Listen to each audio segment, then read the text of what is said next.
Chồng luôn ấy. Không ai chơi. Hôm trước tớ gặp Trâm đi lấy dao, đi đứng ở cái cửa điện. Trâm đi qua Nam quảng ra ai nhỉ? Mua dao không? Không. Xong là chạy ra từ từ đợi tớ không biết là ai, tớ chưa nhận ra. Xong chạy ra chứ. Tớ thấy giống cậu thì tớ gọi. Tớ thấy ai gọi tên tớ phóng đi tớ lại không biết ai phải dừng lại. Mặc lạnh thôi. Không, tớ thì tớ ốm thôi nên tớ phải thề. Thế sao không mang cái khăn đi? Đi như này sao? Đi này.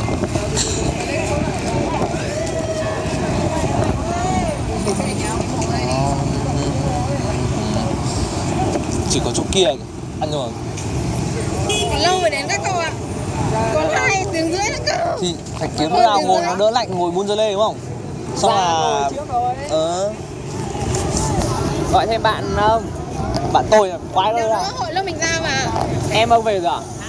con bé kia nó về hôm nay về. Mà nó về lại chả bảo.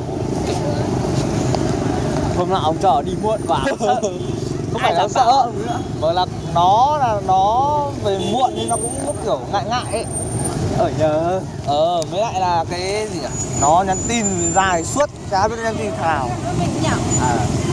Để chắc là vài tháng rồi. Chậm. Trước thì gặp Hằng